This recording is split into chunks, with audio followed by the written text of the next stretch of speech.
dancing in the auditorium. Please take your seats. Thank you.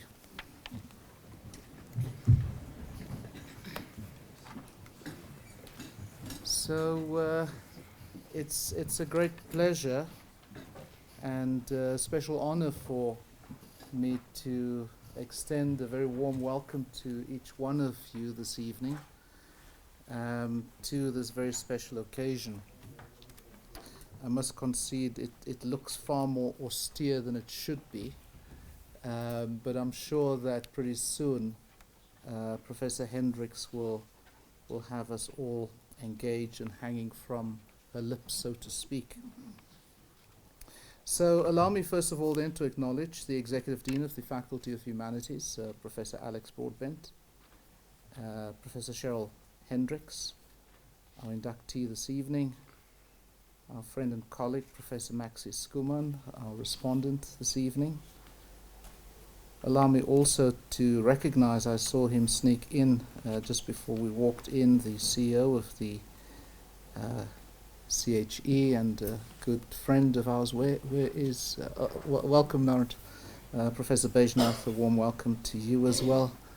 Allow me also to recognize other senior leaders of the university, members of Senate, other academics and colleagues from our peer institutions. Allow me in particular this evening to recognize Professor Hendricks' mother, Mrs. Margaret Hendricks. Warm welcome to you, ma'am. Also her sister, Pauline Hendricks, her daughter, Malika Iyo. And I believe we also have Major General Nsiki Memela Motumi. Opi. Warm welcome, ma'am, to you as well. So, distinguished guests, ladies and gentlemen, Sani Bonani. Sani Bonani. Goeienaand, dames en heren. Good evening. Tawel. So, it's indeed a great honor and a very special welcome for me a special privilege for me to welcome you to the professorial inauguration of our colleague, Professor Cheryl Hendricks. As I do so, I wish to express a very warm word of welcome, should I say emphasize a warm word of welcome to a loved one, to special guests and to her colleagues. This is indeed a proud and should be a joyful and a landmark moment for all of us, for Professor Hendricks, for us here at UJ, in higher education in South Africa and beyond, because we often forget that the office of professor is a global, universal office. And so higher education beyond our borders also will say this evening with us, halala to Professor Hendricks. Inaugurations, we are told many a times, pompous and decadent, hopefully mostly dignified, well-meaning and unsullied, date back to ancient Greece as the opportunity for the formal investiture of person into high office. And it marks the formal assumption of the office or position of authority. And so today is that day that marks the rites of passage and the entry, at least symbolically, of Professor Hendricks into the distinguished community of university's most senior scholars. It's an office and a position of authority and leadership which we shall not assume lightly, but shall do so with considerable and ongoing thought, reflection, deliberation, and of course presence of mind. I'm reminded that inaugurations usually follow well after the actual appointment to the role or post. Sometimes it can take 5 years for it to happen, and there are many reasons offered in those instances. And so these are often a test and an indication as to whether the incumbent still finds the now somewhat older or established role or office as interesting as at the time of the interview. And so we shall observe Professor Hendricks tonight with more than an ordinary level of interest. I remarked that the professorial inauguration is as important to the incumbent and to their loved ones and colleagues as it is to the university. I say this since the inaugural lecture is as much a reflection on the state and the intent of the contemporary university, with a particular reference to South African universities' responses to the befitting calls for their decolonization. And of course how this measures up to Professor Hendricks' inaugural lecture on intersecting discourses of emancipation, gender, peace and security, and the decolonization of knowledge. On these occasions I often remark on and remind us of Vart and Gregorian's hopefulness, and I add controversy when he announced that universities are not only repositories of past human endeavor, they are instruments of civilization, and you can see where the controversy sits. He continues, they provide tools for learning, for understanding and for progress. They are the wellspring of action, a source of self-renewal, of intellectual growth and of hope. They are a medium of progress, autonomy, empowerment, independence and self-determination, he concludes. At the same time, I offer us Wernick's argument that the university has a contradictory relationship with its surrounding society. On the one side, the autonomy in terms of the axial values of truth, of wisdom, of science, and so on. And on the other side, those who control the means of material production control the means of mental production. And the dominant ideas are the ideas of those who dominate. And of the equally vitally important calls of Ali Mazrui for the counter-penetration of African, Western, and Eastern epistemologies, since, as Edward Said reminds us, nativism and Afrocentrism are equally flawed, as is Western hegemony. Instead, we must invest great and urgent effort in constructing a positive synthesis of cultures and of worldviews and of epistemologies in which we recognize the globalizing and potentially positive impact of the post-imperial world. And so Said correctly argues the role of the intellectual cannot be played without a sense of being someone whose place it is publicly to raise embarrassing questions, to confront orthodoxy and dogma, rather than to produce them, to be someone who cannot easily be co-opted by governments or corporations, and whose raison d'etre is to represent all those peoples and issues that are routinely forgotten or simply swept under the carpet. We know that very few books are available in decent bookstores, and few of these days, on what it is to be a professor, and in particular what the freedoms and duties of this most senior scholar of the university is.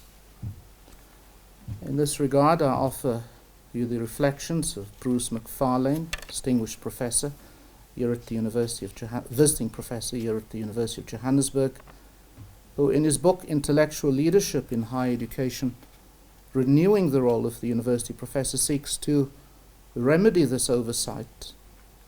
And he argues convincingly that given the corporatization of the research agenda, professors must reclaim professorial leadership, and they thus occupy a very special role. Specifically argues that two freedoms, that of critic and of advocate, are essential for professors to execute their four duties, those of mentor, guardian of standards, enabler of networking, and mobilizer of resources for others, and fourth, an ambassador for the institution or for their discipline. And so this evening we will have only a very small insight into how Professor Hendricks responds to this call for the return of professorial leadership. And so allow me now to invite the Executive Dean, Professor Broadbent, to introduce for us and to us Professor Hendricks. I thank you.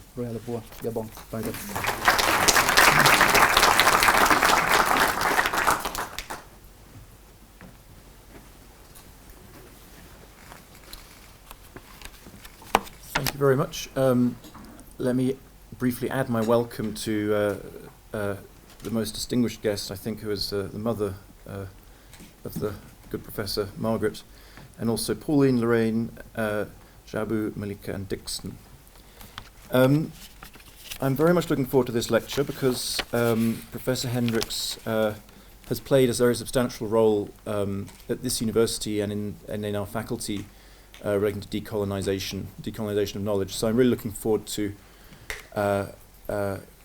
hearing what she has to say about that, and I'm hoping it's challenging.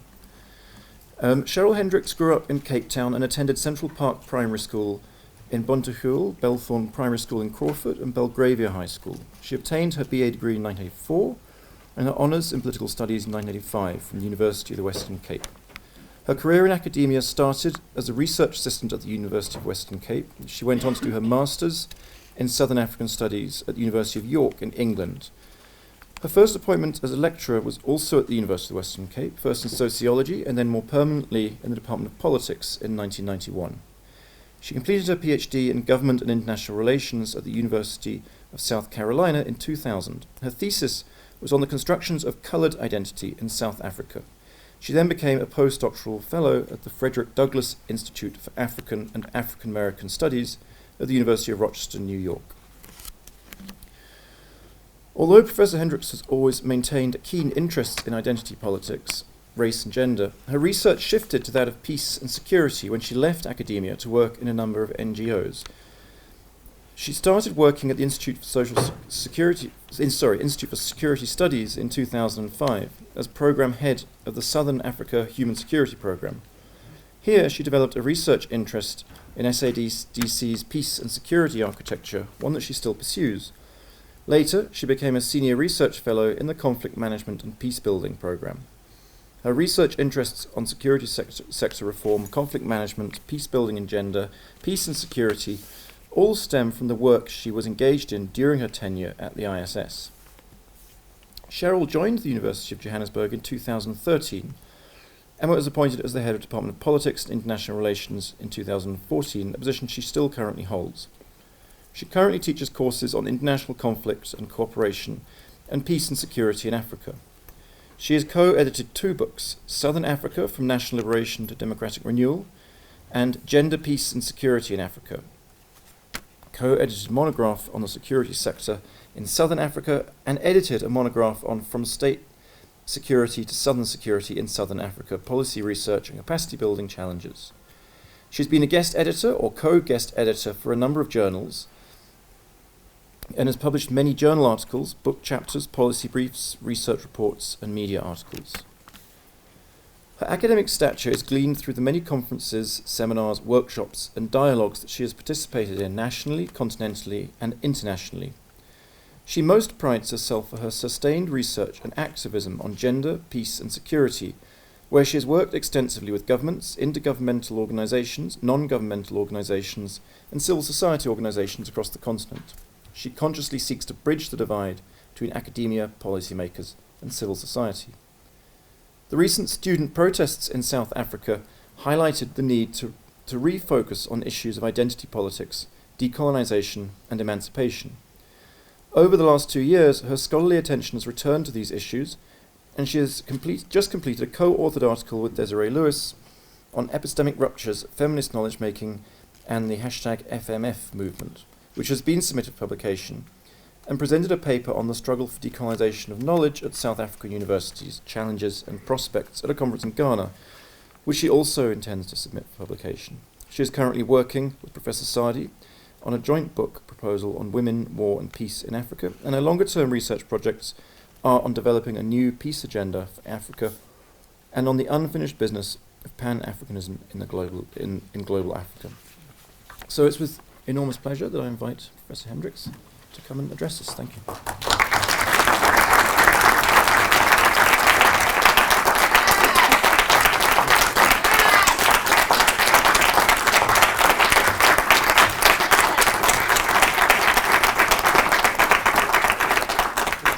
Vice-Chancellor, Professor Aaron Rensburg, Dean of the Faculty of Humanities, Professor Alex Broadbent, members of the Senior Leadership Group, members of Senate, Professor Maxie Skuman, my respondent here today, distinguished guests, colleagues, fellow gender activists, family and friends. Really good to see you all out there. Thank you so much for coming to share this important moment with me. As you can hear, I'm a bit nasal. I have a cold. I didn't think I'd make it here today, but I am here, so bear with me. I hope my voice carries through. I'll speak a bit slower so that it does not give up on me. To my family, I'm pleased that you have taken the time to come all the way from Cape Town to be here with me this evening. I know that my late father would have been very proud of me today. I'm the youngest child of the family, the only one to have gone to university, much of which he made possible.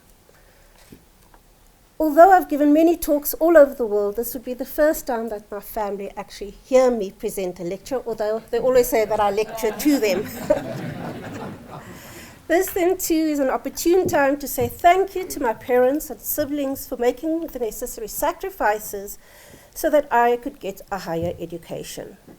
Note, Dean, that I started my narrative CV with primary school, and I do that not simply to role model to people from Bonteheuwel or Aslo that they can be professors, but because my teachers at Central Park in particular were my family members. Most of my aunts taught me. And so when we get together on a family occasion, they always want to lay claim to my success. I taught you in sub A and I taught you in sub B. So they were my teachers too. Miss Notakanti Balangile, affectionately known as Jabba to me, she's the manager of my household. And all of you know I travel quite extensively, so she runs it, and I'd really like to acknowledge her here today. To my daughter, Malaika Eo, who has had to listen to many a speech, including this one. If she gives me the go-ahead, then it's fine. Much of what I do has been for her and the millions of other sons and daughters on our continent so that they can have a better future. Thank you to Dixon Eo, her father, who continues to be the person I turn to when I need someone to bounce ideas off or am frustrated with the power politics within academia, and that happens quite often. I, however, owe much of my academic achievements to the countless women across this continent who have tirelessly worked to bring peace, security, and justice to women in Africa. I've engaged and worked with them in different spaces: conflict zones, militaries, research institutes, academic spaces, intergovernmental organizations, non-governmental organizations, and civil society, and many of them are here today. Major General Matumi, Colonel Blake, Lieutenant Colonel, although she's moved on from the military, but you retain your title, and a number of people. I see the Commissioner of Gender Equality, etc., all there. I even see Sivakazi walking in. Hey, thank you for being here. It's my time to say thank you to all of you for making this journey possible. I know I would not have been here had it not been for that journey with you. My work at the Institute for Security Studies too enabled me to undertake much of my initial research in the area of gender, peace and security. I've been fortunate to have a group of supportive scholars who have equally, at different moments, made this journey with me. Vincent Mapai, who could not be here today, he was the first one. He likes to lay claim to this too. I gave her her first job in the Department of Politics. Naren Bajnath over there. In the early years, we tried to navigate and transform our academic spaces at UWC. And it was through the networks such as the Southern African Political Economic Series, SAPES, Codestria, and the African Political Science Association that I was first inspired by and learnt about Pan-Africanism and feminism. I realize with hindsight now how fortunate I and my contemporaries were at the time to have been exposed to some of the brightest minds and most engaged and engaging scholars on this continent. And I think here of Sam Nolachungo, Archie Mafeji, Bernard Magubani, Samira Min. We were able to sit and listen to them. And a generation after us did not seem to have had that opportunity until they actually forced the issue on the table from 2015. My support network of people whom I most often engage with academically remain my friends and intellectual peers, Desiree Lewis, the late Elaine Salo, Fumi Olanisakan, Awina Okach, and more recently Donna Andrews. I see her here too. I also have a group of friends who have made my stay in Gauteng bearable and who've had to listen to both my joyous moments and my moments of anxiety and frustration, and they are here too, Neil and Tanya and Faith, etc. It's a sad moment for us as well because we lost one friend this weekend in a terrible car crash, Leslie Scott, and so Matuba cannot be here with us this evening, and our thoughts are with him. My cousins in Cape Town, one is here today, Ian. They keep me grounded. I come from a family where my grandmother had 13 kids, so we are lots of cousins, and they keep me focused. My last 4 years as a professor, however, has been at the University of Johannesburg in the Department of Politics and International Relations.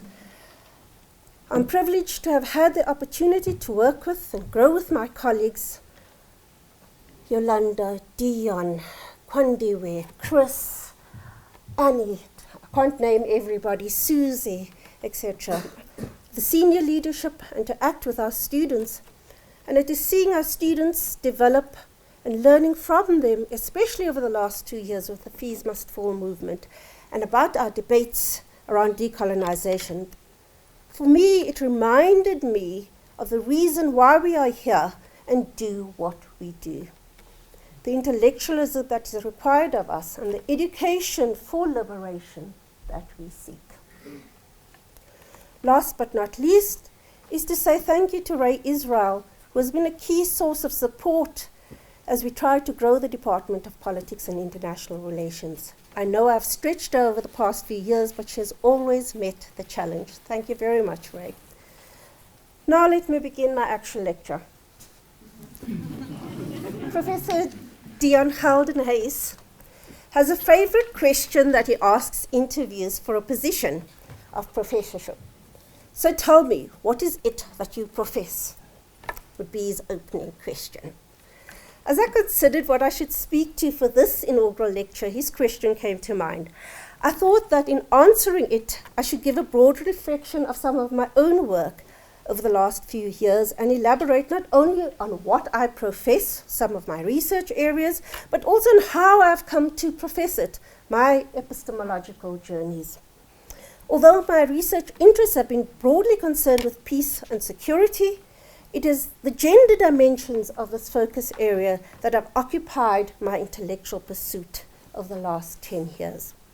My return to academia and my engagement in debates about the decolonization of knowledge have also focused my attention on knowledge production and dissemination in higher education and the need for African-centered curricula.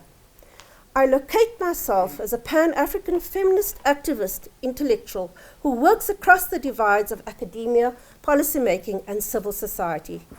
Bridging these divides, I believe, has enriched my thinking and has taken my work out of the ivory towers to where it can be engaged with in more meaningful and productive ways. For this inaugural lecture, I therefore want to reflect on some of the issues of gender, peace, and security that have occupied my thinking. Writing, advocacy, policy interventions, and more recently on the decolonization of knowledge and how I think they intersect. Both areas of intervention deal with violence, exclusion, social injustice, equality, humanization, dignity, transformation, and the need for alternative theories and practices that draw on our own experiences. Hence the view that they are intersecting discourses of emancipation, and my ease then in traversing the both. In particular, the objectives of this lecture are to outline the development of gender, peace, and security, to outline how we as African feminists and gender activists have sought to intervene in the debates and scholarly analysis on GPS, short for gender, peace, and security, to elaborate on the debates around decolonization of knowledge, to tease out where the two bodies intersect, and to identify new areas of research. And I essentially would like to make the following points. That challenging Eurocentric knowledge production and practice is important, not merely to include ourselves into the narratives, curricula, and institutions, but also because it impacts on the kinds of conclusions reached, the policy measures taken, and the forms of emancipation we will or will not experience. That we should be critical of the processes for our inclusion, for they have the potential to blunt the emancipatory power of our struggles and make us complicit in the perpetuation of patriarchy, academic racism, continued dehumanization, and the like. We must problematize these spaces into which we are seeking to be included, is my argument, to destabilize and transform them so that they reflect all our needs and interests and not just those of a privileged few. That we are in need of new thinking and practice to complete the unfinished business of dismantling patriarchy and coloniality and creating gender equality, decolonization, and peace and security for everybody.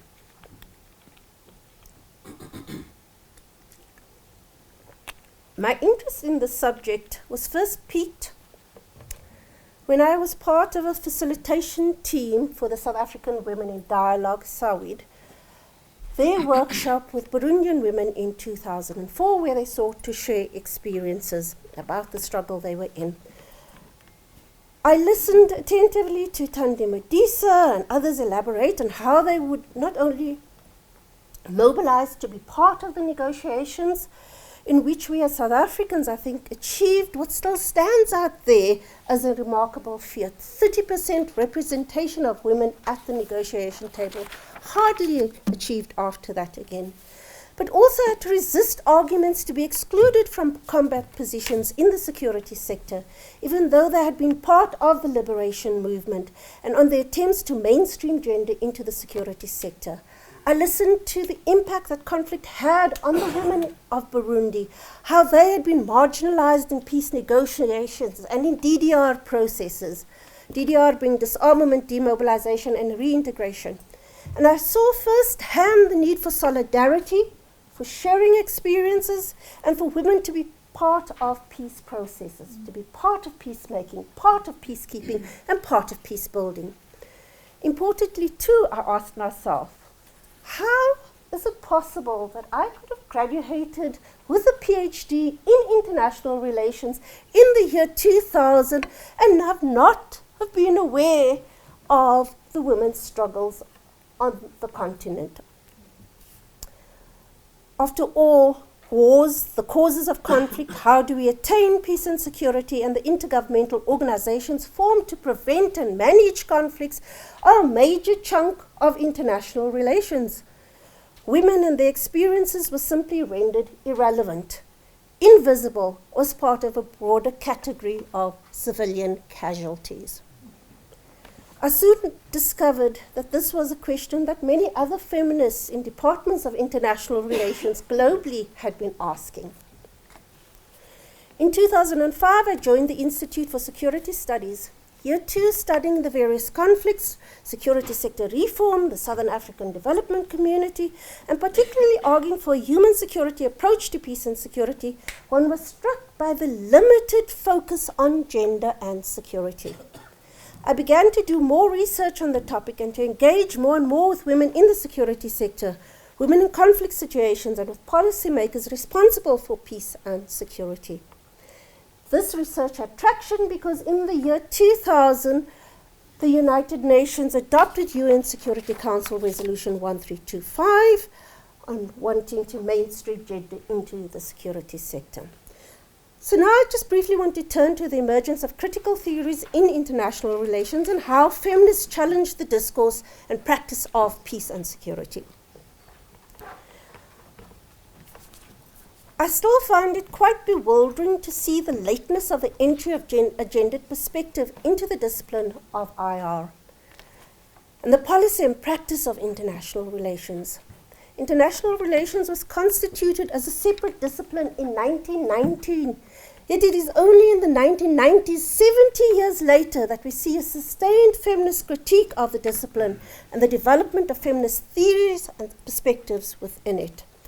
This is 20 years after these debates had entered the discipline of development studies, for example. We also assume that international institutions like the UN, SADC, and AU had been taking the gender issue into consideration. This only happened over the last 2 decades or so. The discipline and practice has been one of the last to integrate a gendered perspective, and it is still very reluctantly trying to do so. In 1990, Cynthia Enlow wrote a seminal book titled Making Feminist Sense of International Politics, Bananas, Beaches, and Bases.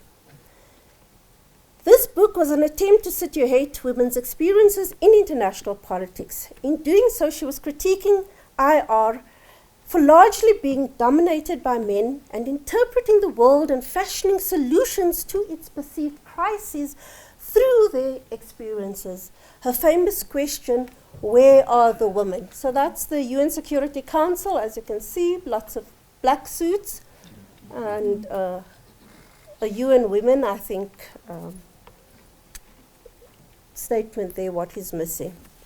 So Cynthia Enlow asks us, where are the women?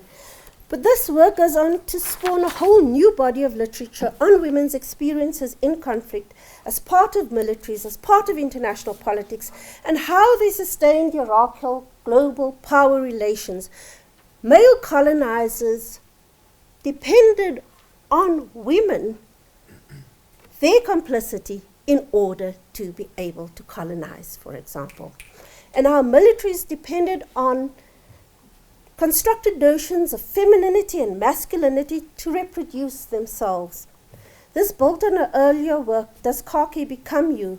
The work challenged the dominant portrayal of women as victims, represented them as actors in, for example, the militaries, and examined their relationship to militarization as well. And I know that Sipakazi's just finished her PhD on this as well, so congratulations to her. In 1992, Ann Tickner noted, as a scholar and teacher of international relations, I frequently asked myself the following questions. Why are there so few women in my discipline? If I teach the field as it is conventionally defined, why are there so few readings by women assigned to my students? Why is the subject matter of my discipline so distant from women's experiences? Why have women been conspicuous only by their absence in the worlds of diplomacy and military and foreign policy making? She highlighted that international politics is a sphere where women's voices were considered inauthentic, and what was considered authentic was strength, power, autonomy, independence, and rationality, all typically associated with masculinity. That was what was being valued, and that is what we wanted to see in our foreign policy makers and those defending our national interests, Professor Landsberg. Moreover, these characteristics are also projected onto states and their relations with each other. The feminist critique of international relations was predominantly targeted at how realism had constructed the world. Tickner highlighted that it was events in Europe written by European and later Americans that had preoccupied the study of IR. Their concern was at how to secure states and their national interests, predominantly through the acquisition of the instruments of power, and the main interest was in developing methodologies, largely those borrowed from the natural sciences. Now, obviously, there had always been counter theories to that of realism. There's liberalism, which realism had displaced, Galton's peace studies, theories emanating from the global south on dependency in world systems, the opening of an intellectual space for new theoretical interventions became more feasible in the post-Cold War, when events began to expose the limitations of realist thinking, its state-centric perspective, and thus rendering the experiences of individuals as invisible and their security as irrelevant. So You'd be hard-pressed to find them dealing with issues of race, class, gender, ethnicity, religion. Its Eurocentric bias, its concentration on power and military threats, and its inability to account for the many civil wars that had erupted in the 1990s and the many sources of insecurity, including the very states themselves. Constructivist theory, critical studies, feminist international relations, and peace studies offered alternative ways of looking at international relations, war, peace, and security. And we all know, for those of us that do IR, security was seen by Buzan as a contested concept, raising questions about whose knowledge mattered and whose experiences counted. In 1991, Ken Booth then writes the seminal article on security and emancipation. And I'm essentially drawing on his work here, trying to reconceptualize security as emancipation.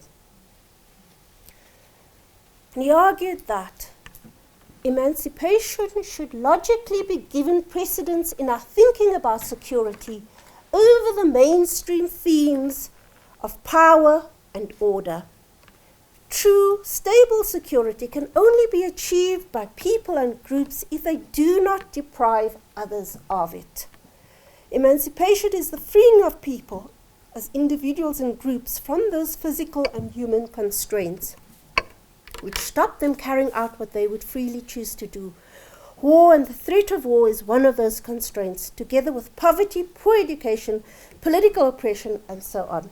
So security and emancipation for him are two sides of the same coin.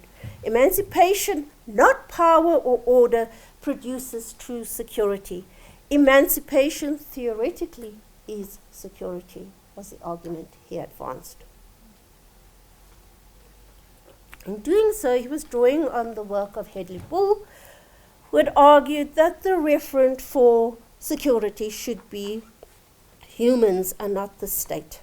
Booth was placing people and ethics at the center of the discourse of security, noting as he did that the 20th century, and I am quoting, has been the struggle for freedom of the colonial world, women, youth, the proletariat, appetites of all sorts, homosexuals, consumers, and thought, and that the reciprocity of rights was integral to this conceptualization, for I am not truly free until everyone is free. This is his basic argument. He drew on the work of feminists, contending that the personal, the political, and the international are a seamless web, and that we see things not as they are, but as we are, and therefore we need to change. And so his work that gives rise to critical security studies, and every time I reread it, I take away something different. In this instance, it's the ability to link security and emancipation to our struggles of gender, peace, and security. To peace that speaks to the needs and interests of women, as well as to decolonization in its multiple forms. For there is a large unfinished Pan-African emancipatory agenda out there. Spaces that remain colonized, minds that remain colonized, institutions that remain colonized, reparations still has not been achieved. The rehumanization of Africans in particular that has to occur. Basu draws on this idea of Booth of security as emancipation and highlights how it refocuses us on the marginalized, how it envisages a better future, and how it makes connections between theory and practice and thought and action. For Basu, security does not lie in victory or defeat, but in the transformation of the oppressive social relations underlying structural violence. And so we have to change patriarchy, for example. Security, in her conceptualization, is not seen as a permanent state of affairs, for new forms of insecurity emerge all the time. And so she prefers to speak about moments of emancipation. So you're not just emancipated because new forms of oppression emerge. The alternative ideas around in the late 80s and 90s collectively shifted our discourse on security, and so too the concept of human security was introduced into the debate and taken up by the United Nations Security Council. And they defined security as freedom from want, freedom from fear, and the ability to live with dignity. We all know that post the rise in terrorism, we have shifted our discourse on human security, and the focus has been on the war on terror. But for us in the global south, this is still what we seek, our own human security. Much of the feminist and gender activist interventions on peace and security since the adoption of this approach concentrated on what was happening to women in conflict contexts, their displacement, their vulnerability, sexual and gender-based violence, their abduction, their role as sex slaves, etc. In my article on gender and security in Africa, I highlighted how feminists were uncovering the different battle spaces in which women in Africa were actors. In the colonial period as liberation fighters, and in the post-colonial period, either supporting wars or being forced into them or working towards ending them as peace builders. The construction of women as both victims and actors in conflict was then also key to the kinds of policy interventions that emerged, namely the adoption of 1325 and its subsequent resolutions. There was also a largely essentialist discourse that accompanied the struggle for inclusion into these peace processes. And let me turn briefly to that. Some of you have heard me say this a number of times, that the adoption of 1325 in the year 2000 was not the first time that the UN addressed issues of women, peace and security. But it was the first time that the highest body dealing with peace and security addressed the issue and decided to mainstream it. And at the time, it was Namibia who was the president of the UN Security Council, and they introduced the theme.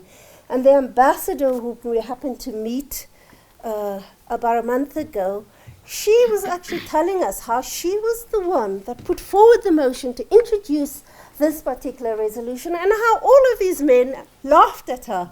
But out of this discussion came this landmark document that we all refer to, called UN Security Council 1325. And the resolution calls for the participation of women in peacemaking, peacekeeping, peace building, and relief and recovery efforts, the protection of women during conflict, and the prevention of violence against women and children. Because of the period in which it emerged, dealing with those conflicts, that particular resolution is focused predominantly on peacekeeping. So it ignores other issues of transitional justice, issues around sexual and gender-based violence, impunity. And we have a number of resolutions then that emerge after that. I'm not going to go into them.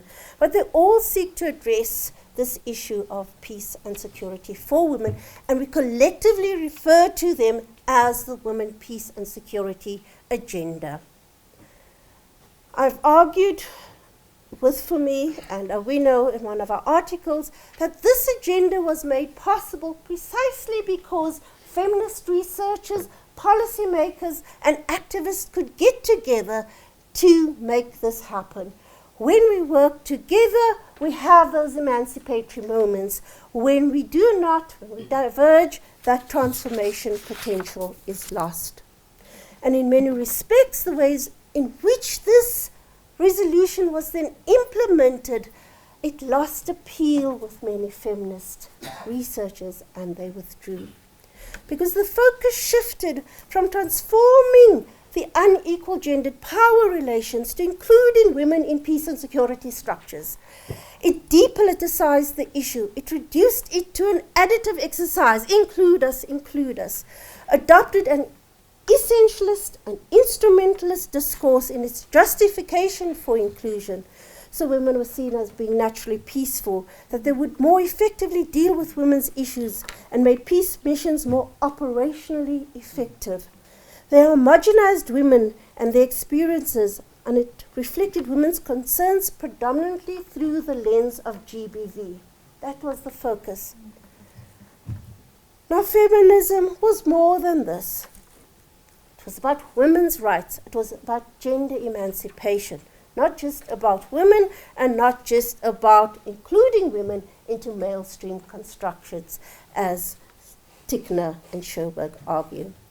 The women's peace and security agenda has become largely a state-centered affair, with states seeking either to develop national action plans for the implementation of 1325 or to mainstream gender into security sector institutions, or intergovernmental organizations such as the UN and the AU reporting somewhat mechanically every year in October on how they have done, or more likely what they have not done in terms of implementing this resolution.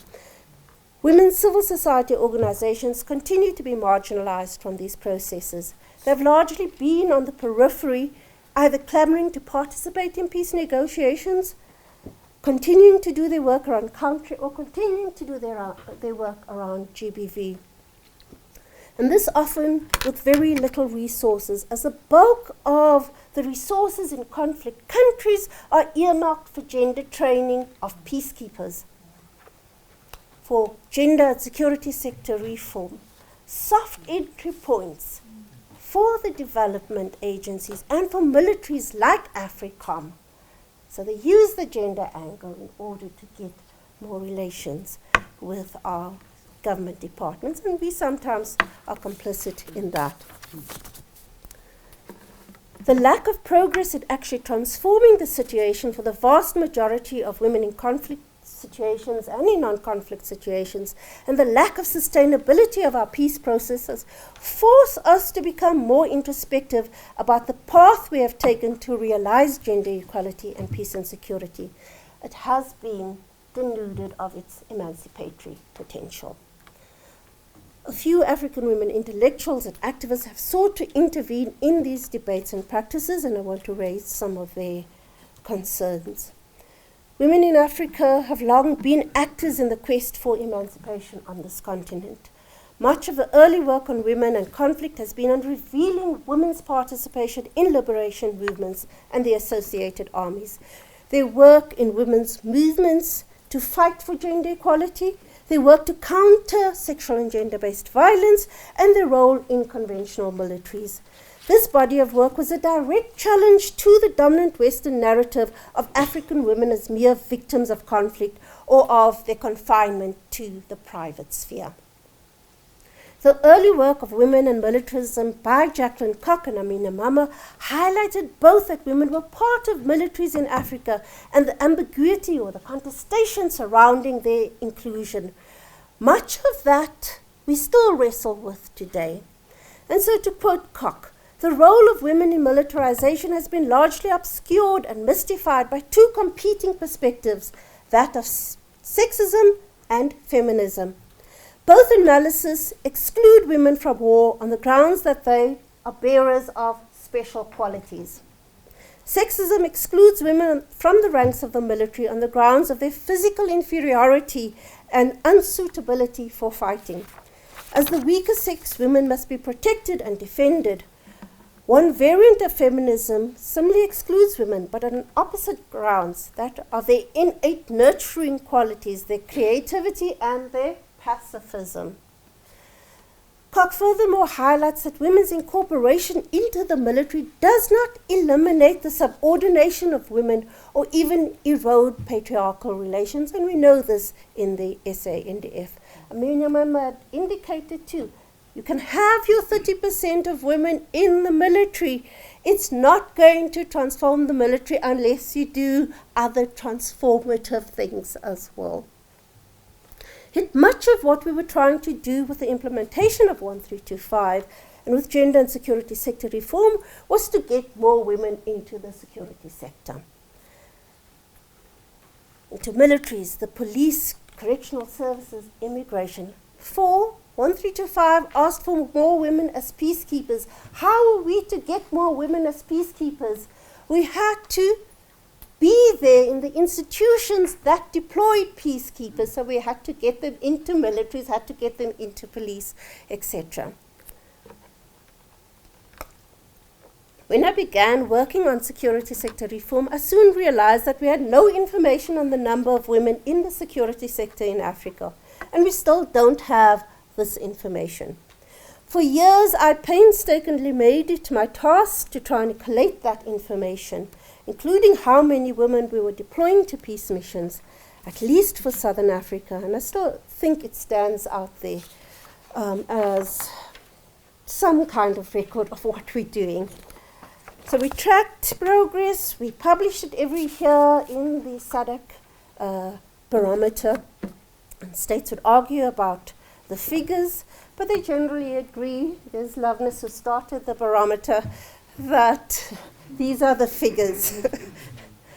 We wrote toolkits on how to get more women into the Defence Force. We wrote guidelines for the AU on how to implement gender-sensitive security sector reform policy. Did not see the light of day. However, we were also well aware of the pitfalls we were sliding into. We had argued for inclusion on the basis of equal rights, gender equality, the transformation of the security institutions, and for the need to create greater peace and security. Yet the turn and the push from the north was to have a more palatable argument for the men in the security sector so that they could include us, or would want to include us. The operational effectiveness discourse soon replaced the emancipatory discourse. Women's supposedly unique qualities, previously used to justify our exclusion from the military, were now being paraded as that which would enable us to be more effective in peace missions. So we could gather more intelligence. We were more naturally peaceful. We could relate to other women better. We could even deal with the sexual impulses of our fellow soldiers in the armies and so forth. These justifications for inclusion and instrumentalist arguments largely held sway and still constitute the dominant discourse for the inclusion of women into the security sector. Yet we can and we do point to South Africa as a country that has achieved the 30% mark for women in the security sector with no corresponding decrease in the level of violence in the country. And that holds true too for where we deploy our women peacekeepers like the DRC, for example. It has also been enormously challenging to increase the number of women deployed in peace missions, still only at 3% 17 years later. If we started at 1% in the year 2000, we are now only at 3%. And remember, the goal is 50%. In my analysis of the SANDF, I argued that despite the laudable efforts at creating a gender balance, the inclusion of women and the adoption of gender-sensitive legislation do not translate into gender equality or into a transformed military culture. The challenge of marginalization remains. Olisakan and Okech, in their book, Women and Security Governance in Africa, point out that the role of women in peace and security has not been an integral part of the security governance debate, and asks the fundamental questions of whose narrative of security is dominant, and who and what determines who and what is going to be secured. Olunisakan's intervention into the security sector governance debate remains valid. She argued that the external narratives assume that the state security sectors should be the sole focus of security sector reform. You know, when we do SSR, we're looking at reforming the police, the military, for example, presupposing that states have the monopoly of the means of violence in Africa. However, African states do not have this capacity, and there's a tendency by external actors to assume that the recreation of precisely this capacity is what is needed. You don't have this, and so we will go on until you get this, even though it's precisely those instruments that are being used against the people. We have long been cautioning against the continued use of the global north as a model upon which security sector restructuring, peace building and state building has to occur. Very similar to the debates of the 1950s and 1960s around modernization theory, these forms of interventions neither draw on nor speak to the realities of the African context, hence the lack of sustainability of peace. Including women into these structures does not resolve the challenge. Similarly, too, one has been making the arguments about problematizing peacemaking, peacekeeping, and peacebuilding itself, and not merely including women into these structures and processes. If we want to create more transformative, emancipatory, and sustainable peace processes, we must begin to deepen our conversations here. This is not to challenge the idea of representation. Hard fought for one, it is a right. We're not going back on gender parity here, but to challenge it as the end rather than as a means towards an end, the end being gender equality and peace and security for all. This then has also been the major critique of gender mainstreaming and how it has been implemented. Another key argument in the debates on gender and security in Africa has been on its neglect of the everyday experiences of oppression and fear, concentrated too much on violence in the conflict zone and not violence in the home. And so, for example, Heidi Hudson and Lewis all force us back to looking at gender-based violence in non-conflict situations as well. And so African women scholars brought the discourse on gender and security back to the personal, where issues of bodily integrity, sexuality, and constructions of masculinity and femininity could be foregrounded, and to the community, where issues of food security and crime, etc., could all become part of debates around peace and security. Taking the discourse out of the narrow confines of conflict zones and women in the security sector. And this then also enabled a far greater participation of civil society. What I always say about 1325, unconsciously what it did, is it forced the security sector to become more aware of gender issues. And it forced civil society to become more engaged in peace and security issues and to understand those security sector institutions.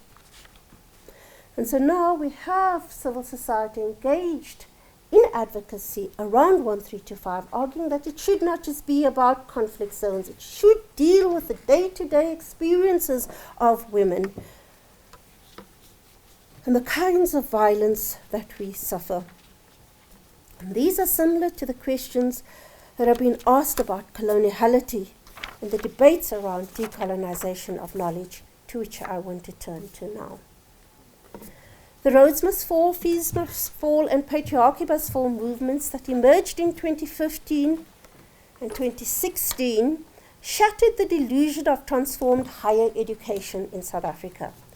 Access for black students and staff has improved, but the culture, the architecture, the symbols, the medium of instruction, the instructors, the knowledge, and the knowledge systems being consumed remain largely European. It is then no coincidence that the student protests, and there were student protests prior to these, right? Since the 1920s there have been student protests. But these student protests began with pointing to the violence of being exposed to a colonizer's statue on a daily basis, Rhodes, and defiled it by throwing feces at it. This was also symbolic of the experiences of black students at these institutions, often referred to as black pain. They demanded the decolonization of these institutions, and in particular, the decolonization of knowledge. After the announcement of a fee increase at WITS in October 2015, students then began to demand that there be no fee increases and to support workers' calls for an end to the outsourcing of their labor. Students were essentially questioning the neoliberal managerial policies, the commodification of education, academic racism, coloniality, patriarchy, and the continued sexual and gender-based violence. These students' protests brought back the politics of race, class, and gender, and articulated ideological solidarity and sought to reimagine and recenter South African universities. And Susan Boyson just brought out an excellent text illustrating all of this. The protests had the potential to produce an epistemic rupture within the higher education system, but seems to have been silenced as bureaucratic processes stepped in to manage the crisis. What has contributed to the crisis in higher education? What is being exposed by a focus on decolonization of knowledge? And how have our ways of dealing with it blunted its liberation potential? We need to contextualize the crisis in education in South Africa as part of a broader crisis of higher education in Africa. And there have been many an analysis of this predicament. Universities in Africa have lost their vibrancy, their transformative potential that characterized them in the 1960s and 1970s. Mamdani reminds us that higher education is the strategic heart of education. He provides us with a historical overview of higher education in Africa, and he states that it was the fruit of nationalism, and that nationalist governments built the developmentalist university. And he argues that the University of Dar es Salaam was its key achievement was that of decolonization. At the most superficial level, this was the decolonization of personnel through the Africanization program. At a deeper level, this was the decolonization of the curriculum, the transformation of the curriculum cut across the disciplines, and how they introduced, as we have argued here before, interdisciplinary subjects that all students at the universities had to take. And it's not also coincidental that the African Association of Political Science starts at the University of Dar es Salaam as well. Mazrui notes how he could debate with presidents and ministers of intelligence during that period. These were debates about the different paths to development, how Europe underdeveloped Africa, the meaning of democracy, and so forth. In essence, the received knowledge was being questioned and new knowledge was being produced. Knowledge that emerged from and was embedded in the context in which these intellectuals found themselves at the time. Nkandawira writes of how they were challenging the imperial narrative that denied African agency and dehumanized Africans, and seeking to reconstruct the past, interpret the present, and map out visions for the future. Is that not what we are being called to do? These were emancipatory intellectual pursuits in their political, cultural, economic, and social dimensions that sought to produce more contextual and locally owned discourses on development in the search for solutions to Africa's challenges. It was a period, I'm saying, of education for liberation. Education designed to restore humanity and dignity for Africans and to situate us as equals and as Professor Beckles likes to say, deserving of being recognized as such. South Africa, too, is in the immediate post-apartheid era, so a short period in which the curriculum at schools, etc., was being changed and an alternative history being introduced. But these were short moments. They represent that period, I think, of the 60s and 70s, represented the height of intellectualism in Africa and why we continue to reminisce about it. It's also where we see that intellectualism and Pan-Africanism are intertwined, resituating and rewriting the narratives of Africa and producing relevant knowledge were at the heart of the intellectual foundation of Pan-Africanism. It is a return to these intellectual aspirations that our students are demanding of us. Post the 1970s, however, the history of higher education in Africa is primarily one of the decline of these institutions in terms of both its resources and the organic ideas emerging from them. As schools and one-party states and authoritarian rule became the order of the day, disillusioned intellectuals migrated to the north.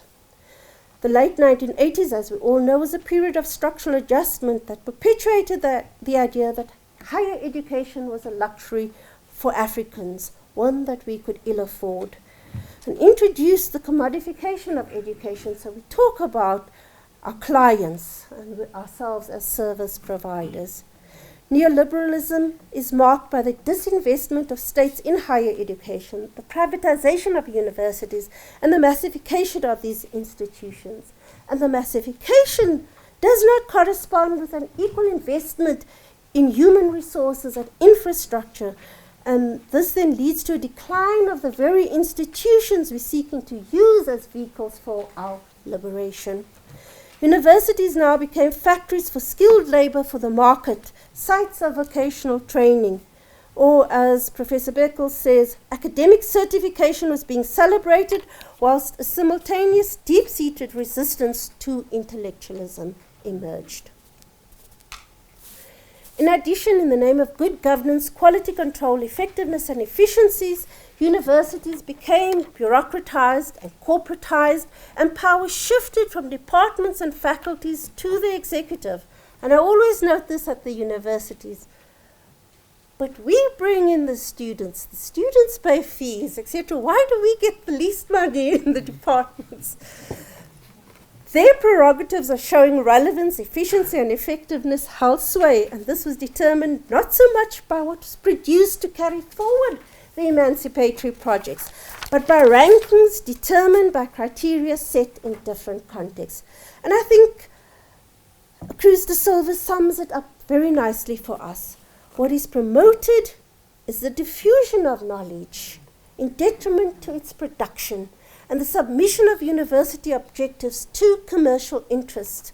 The university sees its emancipatory potential disabled, and it takes on roles which are reproductive and conservative. Universities are not just conveyor belts of skilled labor, they are conveyor belts of culture too. We do not teach and do research in the abstract. There are values embedded in the knowledge that we transmit. And hence asking, what are we teaching and how are we teaching it? These are essential questions for all our universities, and this will define our futures. What neoliberalism has done to our universities is to leave us with poor quality, under-resourced, ideologically misguided, and intellectually impoverished educational spaces, and we are in part responsible for the situation and have a moral duty to change it. If universities are to be the spaces where we produce our future leaders, where we undertake research to define meaningful choices, and where we reflect on the challenges of our societies and chart new and informed ways forward, we have to be radically rethinking what we are doing in these spaces. And so when our students revolted, they were simultaneously revolting against the continued coloniality of these institutions and the neoliberal turn that had transformed them into paying clients, when what was promised in 1994 was free education. They have violently reminded us, through invoking demands for decolonization, Pan-Africanism, Black consciousness, radical feminism, of our historical mission and of what it means to be an African university rather than merely a university located in Africa. They are asking for a rupture with white supremacy, which continues through ideological, educational, and cultural practices. They are highlighting the continuation of academic racism, of the marginalization of Africa and African scholarship and thought systems, and those of other epistemic communities, as well as the continued dominance of patriarchy.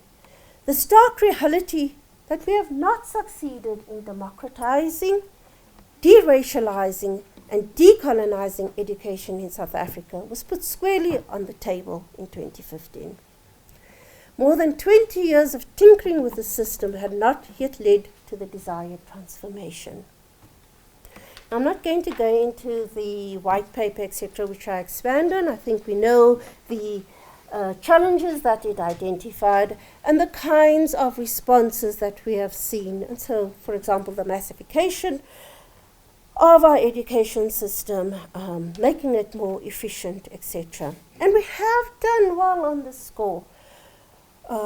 We have doubled the numbers, although when you look at it on the whole, and this is from the new Council of Higher Education report, where they say that participation for black and white students is still unequal. 55% of whites and only 16% of blacks actually attend universities, and the national participation rate has only changed marginally from 17% in 1996 to 19% in 2013, given the increases in population growth. We know the situation with the number of black professors and especially black women professors, the student staff ratios, etc. I'm not going to go into them. Safe to say that those particular ills can be met with technical and bureaucratic challenges. The more fundamental challenges are around our ideological orientation and the legacies of the apartheid system.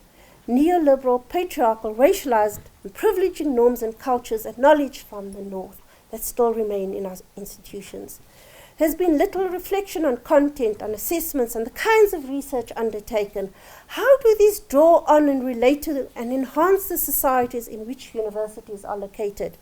The actual experiences of the students and the academics within these spaces. Are our universities wittingly or unwittingly perpetuating racism, coloniality, and capitalism? It should therefore not have been as much as a surprise as it was that our students who were at the receiving end of this education erupted in anger, demanding decolonization. Now, I'm not going to go into what is decolonization and coloniality. Safe to say, for those who have not been following these debates, coloniality is that which survives colonialism, maintained alive in the books, the criteria for academic performance, etc., something that we experience every day. Sabelo Gacheni sees decoloniality as a political come epistemological liberatory concept. And he highlights that decoloniality is premised on three concepts. Coloniality of power, which deconstructs the world or bifurcates it into the zone of being and us in the zone of non-being. Coloniality of knowledge, which deals with power relations in knowledge production. Who generated which knowledge for what purpose? Whilst the coloniality of being highlights how African humanity became questioned and Africa and its people objectified. And it's obviously here drawing on the work of Magnolia.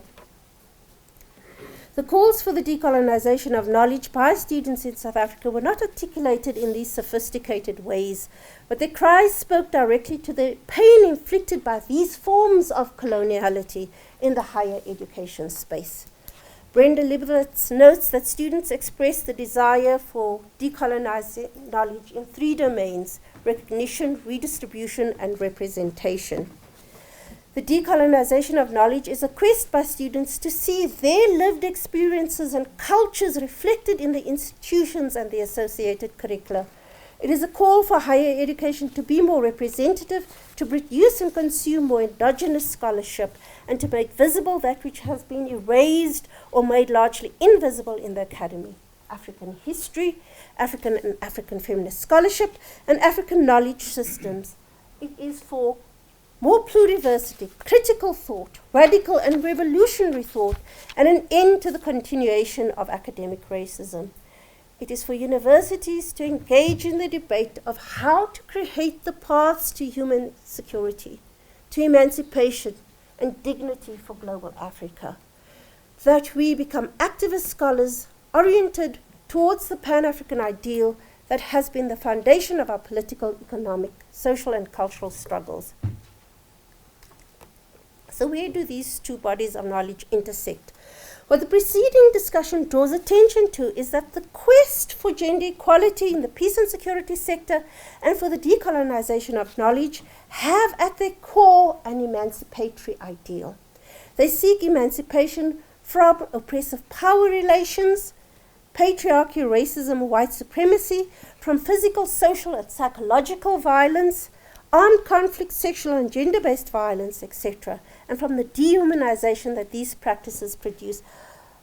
Just to elaborate there, that is the Sudan peace process, and as we see only one woman, Amina, over there, and war and peace, so war with the gun and peace with the peace agreement standing, right? Basically, the argument here is that we cannot achieve this through the kinds of ameliorative practices ushered in to address these big issues. That in both instances, it has been predominantly about including either women or blacks into existing formations in which they remain marginalized, alienated, and become part of legitimizing existing power structures and practices. Inclusion into untransformed structures and with untransformed relations is not emancipation and perpetuates injustice.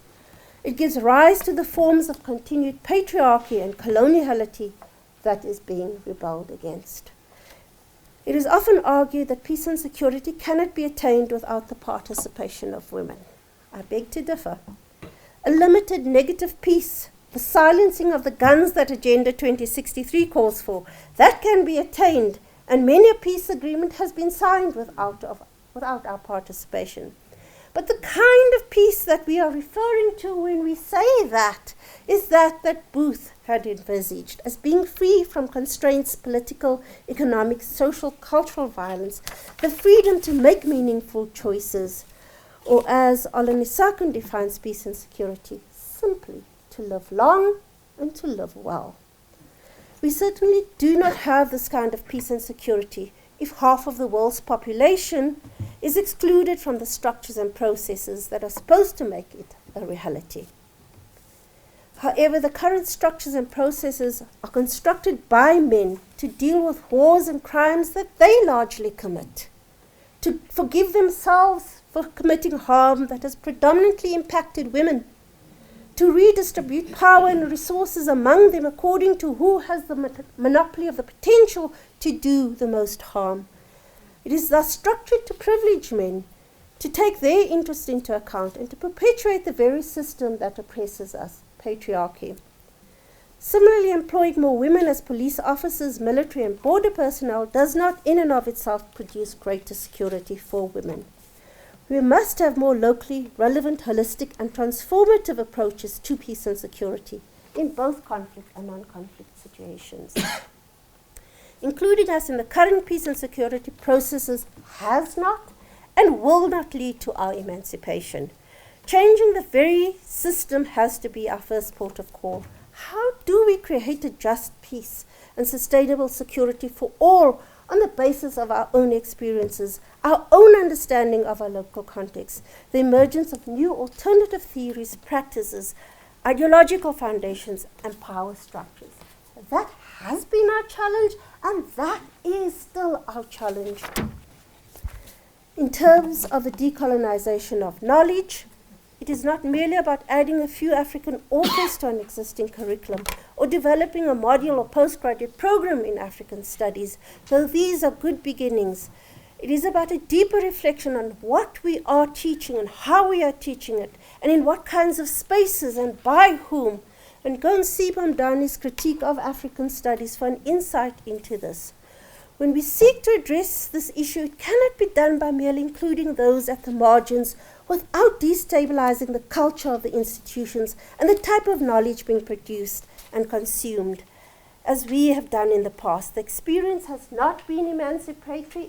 We have been told it produces pain. It largely reinforces our feelings of inferiority in what the system values and what it devalues. You cannot mainstream and you cannot mainstream emancipatory calls. It is not a bureaucratic process. Changing power relations between men and women or between knowledge systems and epistemic communities requires activist scholarship in activist university settings, as came out of the debates around higher education in Africa at the Kwame Nkrumah Pan-African Festival. This is how we begin to produce the knowledge that liberates and transforms our being into the world. And I'm quoting Professor Beckles a lot because he was there and he was making some of these interventions. He sees the university as a place of truth and justice and urges us to form a global Pan-African university. We may be very far from realizing this ideal, but we can begin to make progress by recentering our own experiences, challenges and puzzles as the foundation of our knowledge production. To do so means reinvigorating Pan-Africanism so that it is no longer merely something we invoke for political correctness, but an ideology that directs how we relate to others, our common humanity, our equality, our dignity, how we relate to ourselves, our unity, our solidarity, and what we do to emancipate all, and our methods for doing so. If coloniality, patriarchy, and the actual colonization of some spaces are still very much a part of the present, then the Pan-African agenda remains an unfinished one that demands our attention. However, given an evolving set of relations and challenges in global Africa, the new Pan-Africanism must embrace new struggles for social justice and deal with contemporary development issues. It has to produce a discourse of emancipation that not only seeks to humanize Africans and reframe it from the dominant stereotypes of being the white man's burden, but that it also is emancipatory for all of humanity. And I re-invoke Booth. I am not truly free until everyone is free. And so I want to end this with Kwame Nkrumah's statement, because this, after all, is what we are working for in the OAU, in the African Union, in Agenda 2063. I believe strongly and sincerely that with the deep-rooted wisdom and dignity, the innate respect for human lives, the intense humanity that is our heritage, the African race united under one federal government will emerge not just another world bloc to flaunt its wealth and its strength, but as a great power whose greatness is indestructible because it is built not on fear, envy, and suspicion, not at the expense of others, but founded on hope, on trust, on friendship, and directed to the good of all mankind. And so, in short, my future research and activism is about continuing my work on gender, peace, and security, continuing the unfinished business on Pan-Africanism, and working very hard on this new peace and security agenda, because we have been saying this for a long time. It is now to come up with this peace and security agenda. And my teaching, research, and activism will continue then to be African-centered, guided by Pan-Africanism and feminism, and through which I hope to produce a critical mass of young scholars who will take these emancipatory projects forward. I thank you.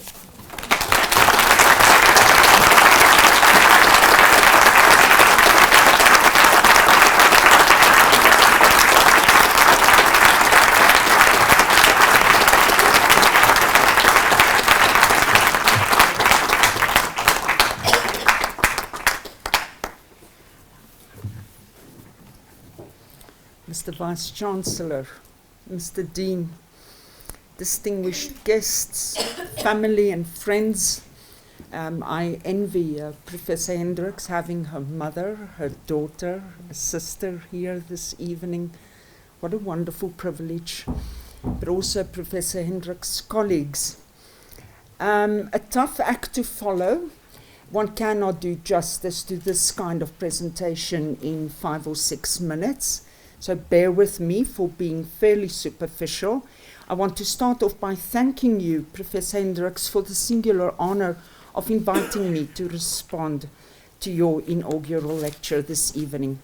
I was particularly struck by the way in which you have shown that the domains of academia, policy making, and civil society cannot really be separated. That was what you illustrated, but need to be constantly bridged and intersected.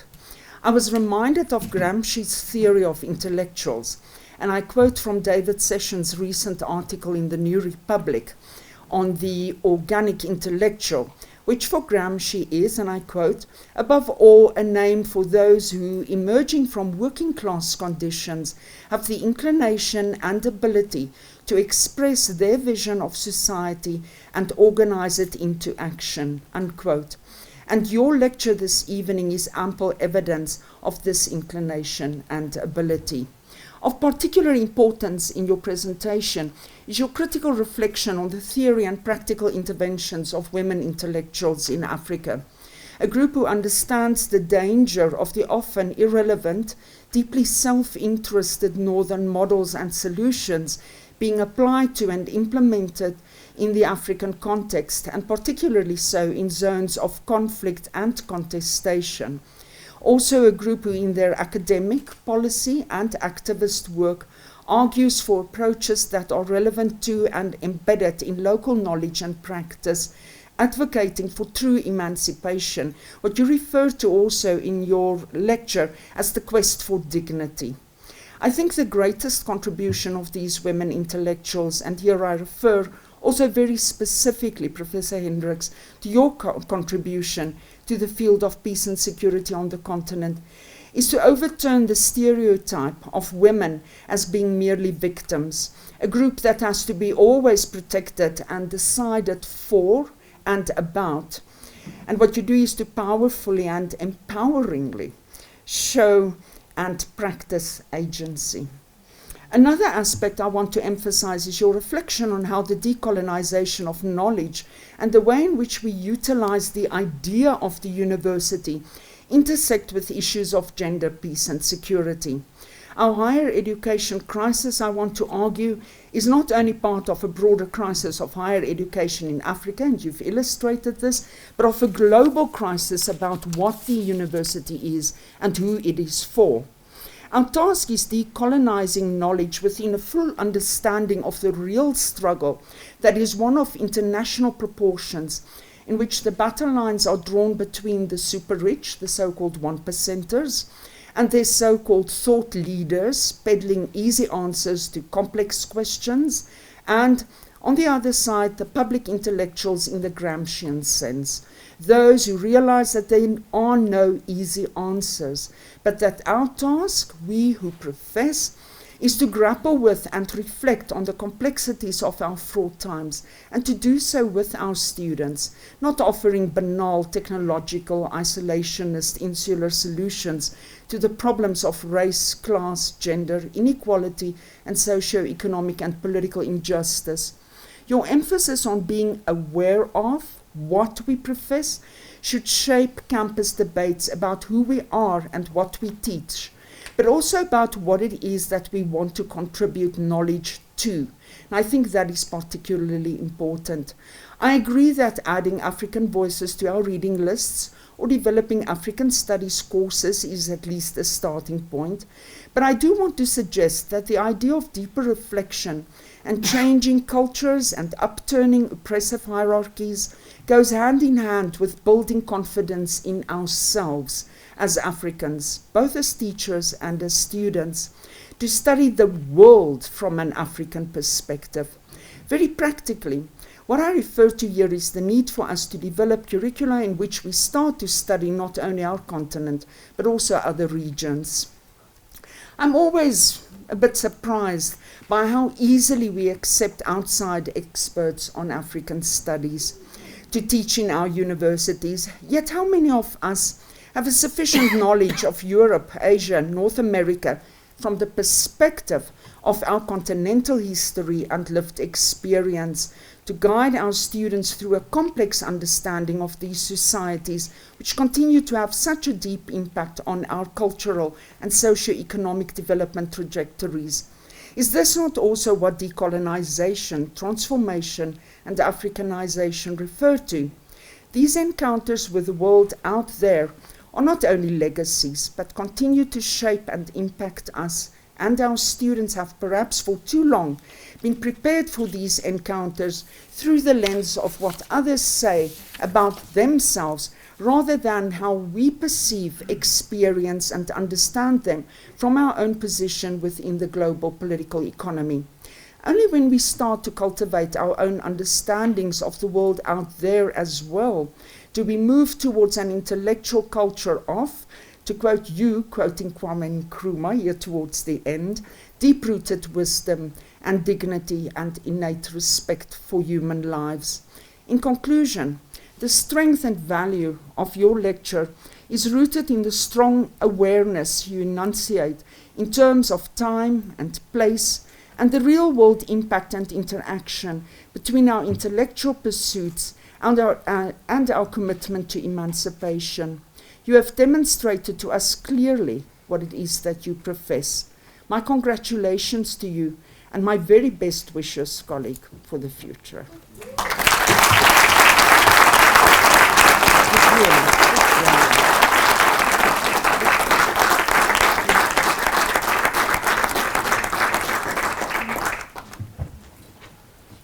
Let me begin with Professor Skuman by extending our deep and sincere appreciation for your reflections.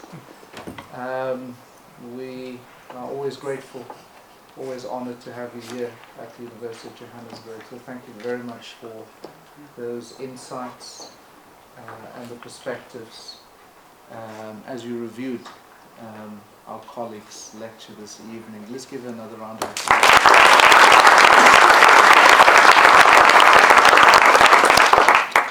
So, what do you think of this professor?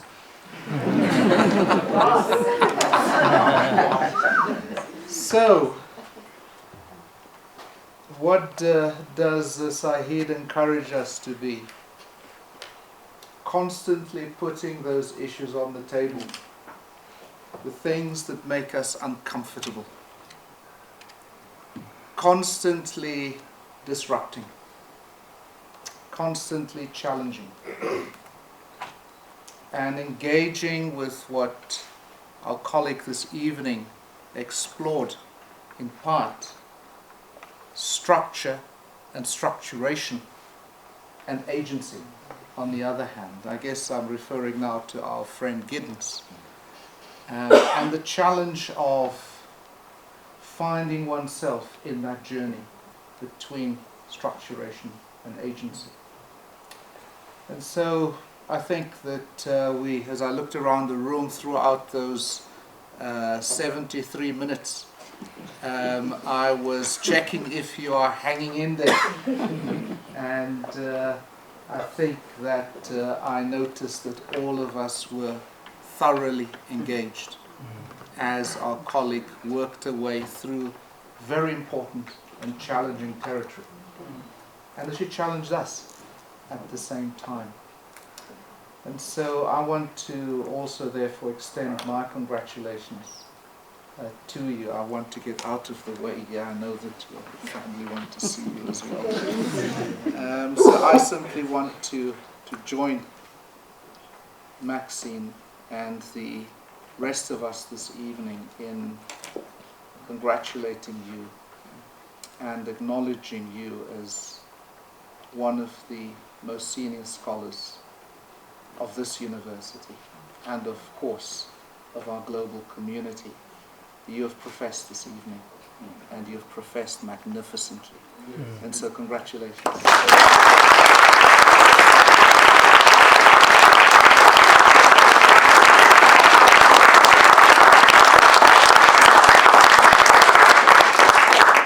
So we go through these bureaucratic rituals, right?